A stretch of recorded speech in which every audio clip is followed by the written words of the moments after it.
नमस्कार दोस्तों, आपका अपने YouTube channel Satya classes class 10 में आपका स्वागत है। दोस्तों आज की इस वीडियो में हम पढ़ेंगे चैप्टर 6 जिसका नाम है त्रिभुज। त्रिभुज को इंग्लिश में ट्रायंगल कहते हैं। दोस्तों सबसे पहले हम यह जान लें कि त्रिभुज होता क्या है। दोस्तों त्रिभुज की परिभाषा होती है तीन सरल रेखाओं से बनी बंद आकृति को त्रिभुज कहेंगे। दोस्तों यहाँ पे ये तीन सरल रेखाएं हैं, इनसे बनी बंद आकृति को त्रिभुज कहेंगे। देख रहे हैं कि ये आकृति कहीं से खुली नहीं है, इसे हम त्रिभुज कहेंगे।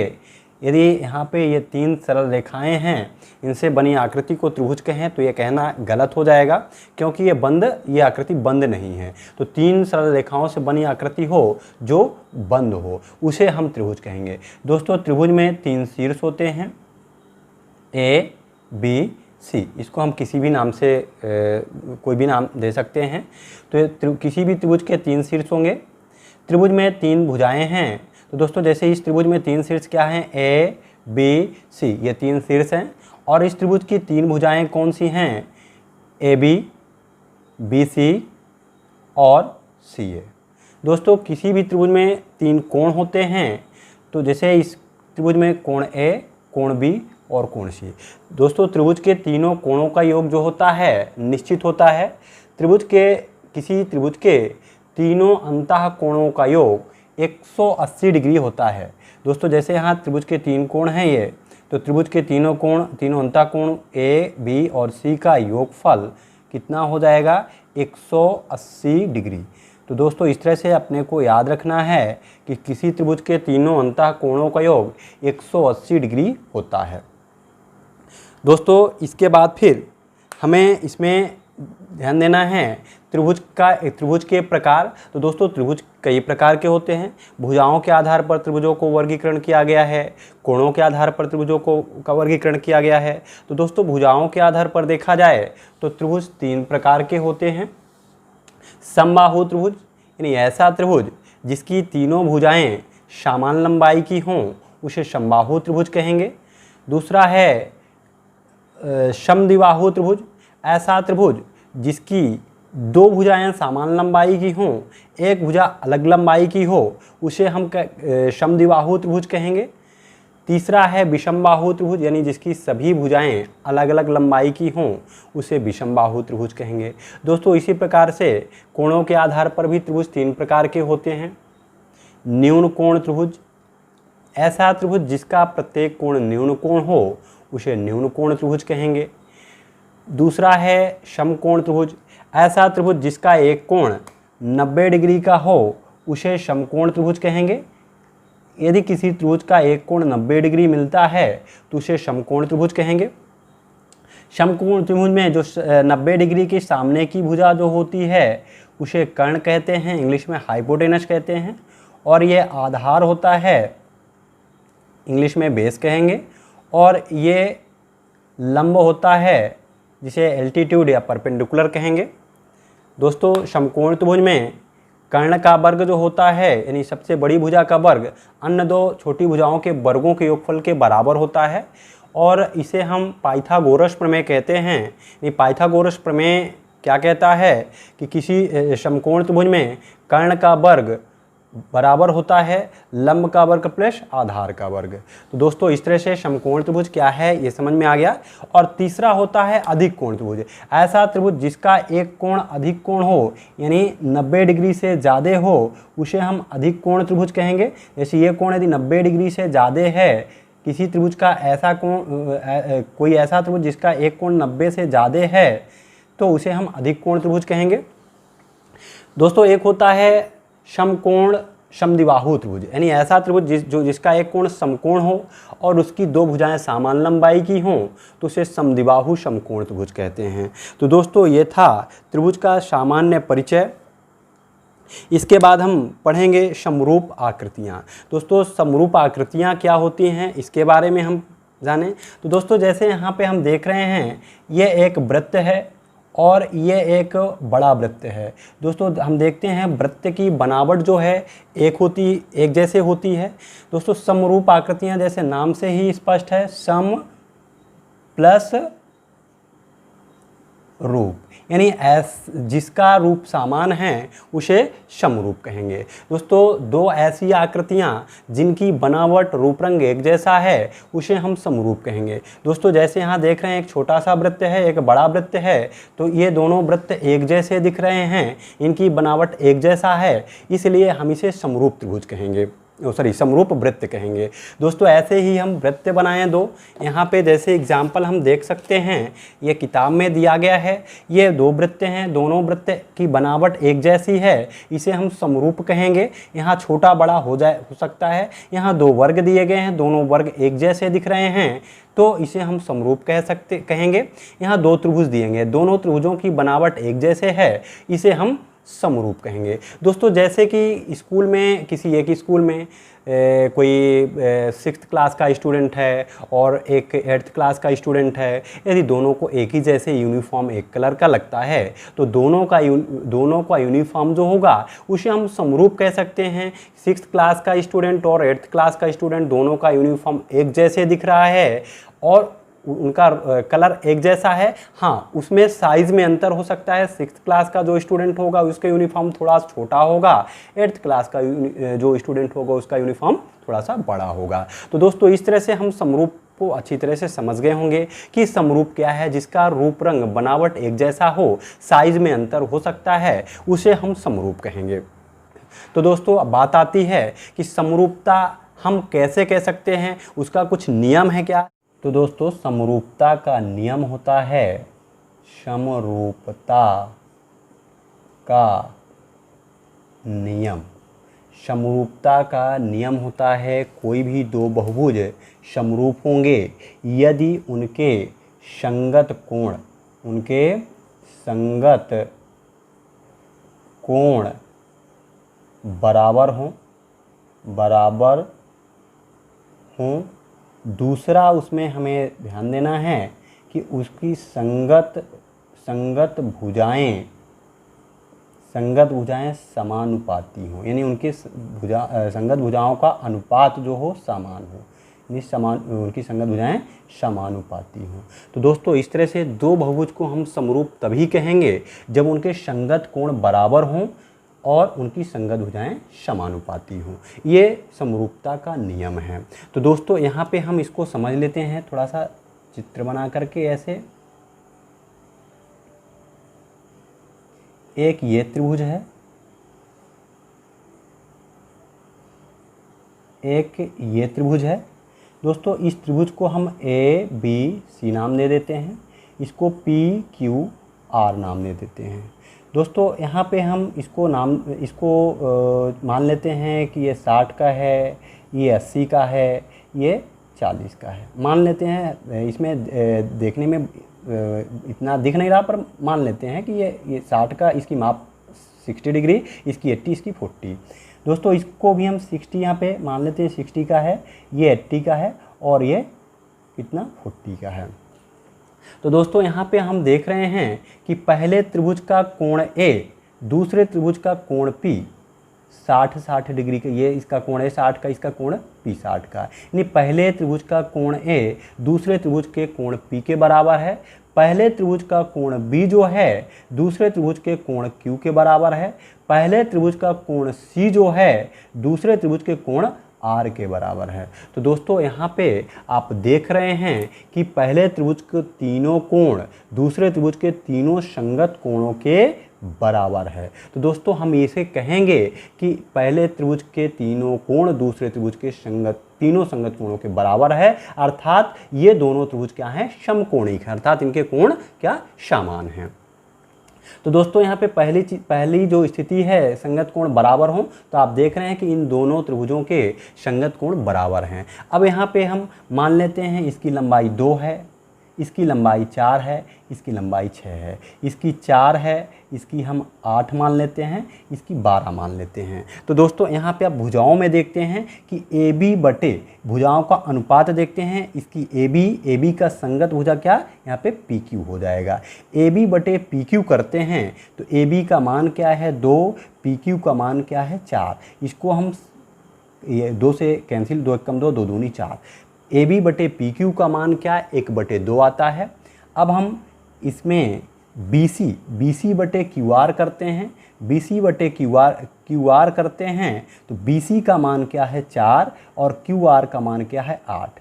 तो इस तरह से यहाँ भी देखते हैं 4 कम 4, 4 दूनी 8। यहाँ पर भी 1/2 ही आता है। दोस्तों आगे इसमें हम तीसरी साइड जो है इसकी क्या AC बटे क्या PR करते हैं PR। AC का मान क्या है 6 और PR का मान क्या है 12। तो 6 कम 6, 6 दूनी 12। दोस्तों यहाँ पे देख रहे हैं पहले वाले में यहाँ AB बटे PQ किए तो 1/2 आया है, BC बटे QR का मान भी 1/2 आया है, AC बटे PR का मान भी 1/2 आया है। दोस्तों यहाँ पे देख रहे हैं कि इनकी भुजाओं का अनुपात, ये भुजा बटे ये और ये भुजा, इनकी संगत भुजाओं का अनुपात जो है, इसका अनुपात क्या 1/2 है, इनका अनुपात 1/2 है, इनका अनुपात भी 1/2 है, यानी इनकी संगत भुजाओं का अनुपात क्या है समान है। तो चूंकि इसके संगत कोण बराबर हैं और इनकी संगत भुजाएं जो हैं समानुपाती हैं, अतः हम कह सकते हैं कि ये त्रिभुज और ये त्रिभुज दोनों क्या हैं समरूप हैं। तो दोस्तों यहाँ पे दो त्रिभुजों की समरूपता के लिए आपको देखना है कि दोनों के संगत कोण बराबर हों और उनकी संगत भुजाएं समानुपाती हों तो त्रिभुज समरूप होंगे। दोस्तों ऐसे त्रिभुजों के लिए तो यदि एक कंडीशन सत्य हो रही तो दूसरी ऑलरेडी सत्य हो जाती है। तो दोस्तों इस तरह था कोई भी दो बहुभुज समरूप होते हैं यदि उनके संगत कोण बराबर हों और उनकी संगत भुजाएं समानुपाती हों। ये आप देख करके बहुभुजों की समरूपता समरूप हैं या नहीं हैं आप चेक कर सकते हैं। तो दोस्तों जैसे आप ये त्रिभुजों के लिए देखे हैं इसी तरह से आप चतुर्भुजों में भी देख सकते हैं। चतुर्भुजों में भी वही देखना है कि यदि उनके संगत कोण बराबर हैं और उनकी संगत भुजाएं समानुपाती हैं तो दिए गए चतुर्भुज या बहुभुज जो भी हैं वो क्या होंगे समरूप होंगे। तो दोस्तों इस तरह से हमारे समझ में आ गया कि दो बहुभुज समरूप होंगे कब, जब उनकी संगत भुजाएं संगत कोण बराबर हों और उनकी संगत भुजाएं समानुपाती हों। तो दोस्तों इसके बाद हम पढ़ते हैं समरूपता के बाद आता है सर्वांग समता। सर्वांग समता, सर्वांग समता को इंग्लिश में कांग्रुएंस कहते हैं। सर्वांग समता शब्द जो है ये 3 शब्दों से मिलकर के बना है। सर्वधन, अंगधन,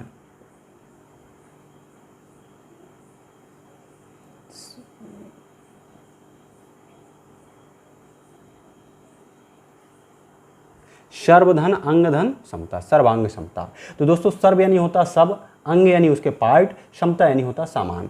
तो ऐसी दो आकृतियां जिनके सभी अंग समान हों उसे हम सर्वांग सम कहेंगे। तो दोस्तों सर्वांग सम में हमें ये देखना है कि जैसे कि एक ये मार्कर है और एक ये दूसरी मार्कर है, देख रहे हैं कि जो भी जैसे भी इसमें लिखा है सेम उसी तरह से इसमें भी लिखा है। जितनी जो आकृति इसकी है जैसे सेम वही आकृति इसकी है। दोनों का सभी अंग सेम हैं तो हम इन दोनों मार्कर को कह सकते हैं कि ये दोनों मार्कर क्या हैं सर्वांग सम हैं। दोस्तों समरूपता में ध्यान दीजिएगा, समरूपता में इनकी आकृतियों में अंतर हो सकता है कि नहीं, आकृतियाँ छोटी बड़ी हो सकती हैं, लेकिन समरूपता में हमें देखना है कि इनकी आकृतियाँ बनावट कुछ समान हो तभी हम सर्वांग सम कहेंगे। दोस्तों यहाँ पे ध्यान देना है, जो वृत्त हैं कोई भी दो हम वृत्त बनाएं तो निश्चित रूप से वृत्तों में कोई प्रतिबंध की आवश्यकता नहीं, सभी वृत्तों को हम समरूप कह सकते हैं। यदि हम कोई वर्ग बनाते हैं तो वर्ग जो होंगे वो समरूप होंगे। समरूप को इस साइन से दर्शाएंगे ऐसे।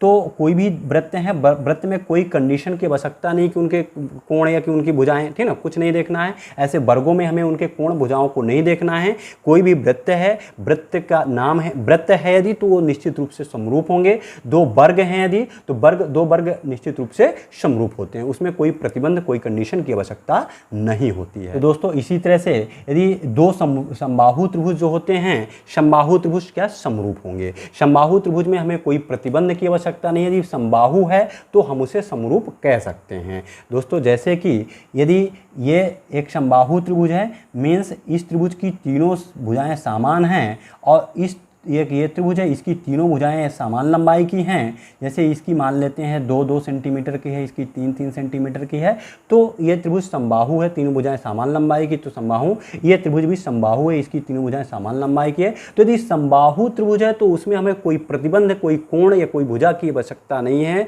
प्रतिबंध लगाने की। यदि समबाहु त्रिभुज है तो हम कह देंगे कि सभी समबाहु त्रिभुज जो होते हैं समरूप होते हैं। शब्द भी समझ में आ गया, यानी कि ऐसी दो आकृतियां जिनके सभी अंग समान हो उसे हम सर्वांगसम कहेंगे।